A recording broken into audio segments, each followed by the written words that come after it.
Hey, what's going on? Mr. Dave here on the rock pile. We are finishing up the Lions and Tigers and Bears facility, Lions Den. We're at the very final phase of painting, and that is where we put on what I call the bleeds or the antiquing. And I usually have two paint sprayers at a time. One has a dark color and one has sort of an orangey brown, let's say. Depends on the feature, what colors are best. And so I'm going to go ahead and apply some of this, and it's really the most amazing step because it brings the life of the rock out. You begin to see the look of what has happened over millennia, let's say. Minerals are oozing out and beginning to show up on the surface. This technique has the paint dropping down and then following the course and texture and form of the rocks, and so it looks pretty darn cool. So we're going to do this face you see behind me, and we'll see what it looks like. You get it wet first, you put your color on, mist it again with the hose. You can also do this with a hand pump sprayer like this with just water in it. I've done that on occasion. And when you want to have smaller volumes of water, you can do that. But if you don't like it, you can rinse it all off and start all over again. And one thing you'll notice is when you're painting it with this technique, the water's moving. And so if you spray water on there, it'll start to affect the surface. And it's a moving process of liquid going down the face. So you get your color on there and it might look good for a while, and then next thing you know, all the paint's gone. So you want to make sure that you keep watching it as it changes until maybe 3 to 5 minutes, I guess, might be the case. You can also rinse off areas of it and make that area exposed and clean, as it were, from the paint. And so you can control that as well. You want to make sure your clients don't mind the streaking and the depth and degree of the antiquing effect. A lot of times there can be folks that don't want as strong an antiquing or a bleed kind of a final effect here on the painting of your rock work.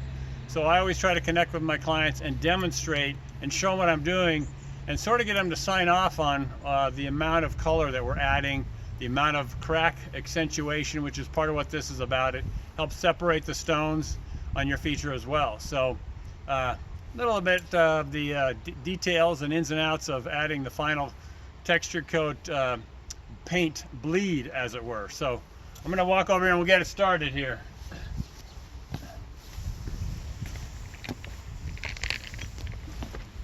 So we're going to get our surface wet. We've already painted it with just the pump sprayer, and we painted different colors to try and separate these areas. This already had some wonderful deposits of the water. It had a lot of efflorescence, and it affected the texture of the cement, also the mortar mix that they did for the final texture coat. So it had these really dramatic, nice variations, and it's sort of the natural process of what waterfalls do in nature, where the minerals come out of the water and they're deposited as the water is evaporating. So it was really cool, so I didn't want to lose that, so I kept that going.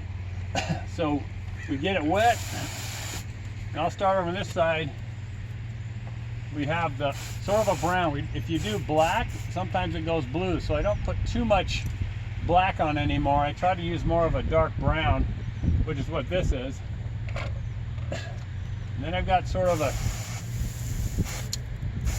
a lighter color, and you let it go, and you can see right here that brown I put on in that crack before is gone.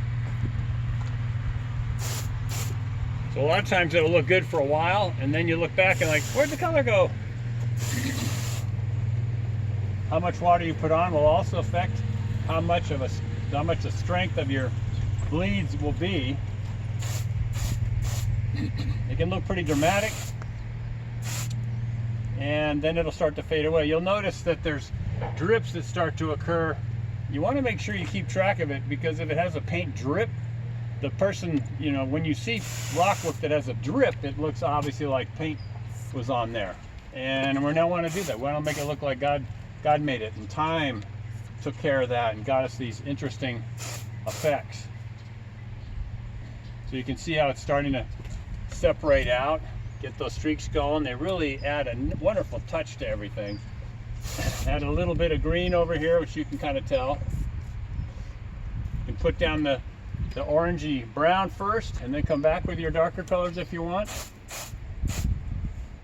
And so we can sort of see what's going on here. Always keep everything wet and moist around it. that corner where we added color completely moved on down and is gone.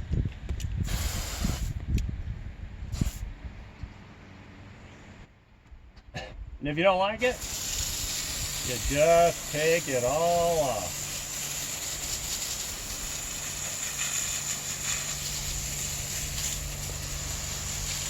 You can actually do this and take a few tries at it to get the color that you want.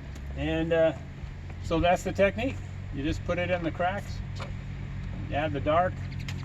It looks like that's been bleaching out over time, and it's a really neat trick, as it were, to give yourself an antique kind of look with your artificial rock. So, Mr. Dave on the rock pile. We will continue doing this on the rest of the feature.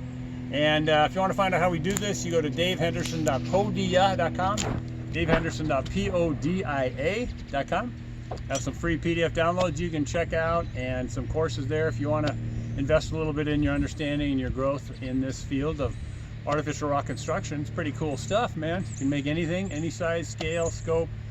You can match the real thing out there in nature if you study it a little bit and notice a little bit of about what God created out there. So I have my blogs and links to other platforms at www.daverhenderson.com, and just a lot of stuff out there, a lot of free content you can check out and learn how to do this stuff. So anyways, hope you're having a great day. Remember to be thankful and forgiving. Get those two things dialed in. You're going to be an awesome person, and you're going to be an awesome blessing to the people in your world. And we need more of that now. So anyways, have a great day. Until we see you next time, Mr. Dave on the Rock Pile, check in out. Have a good one. Bye.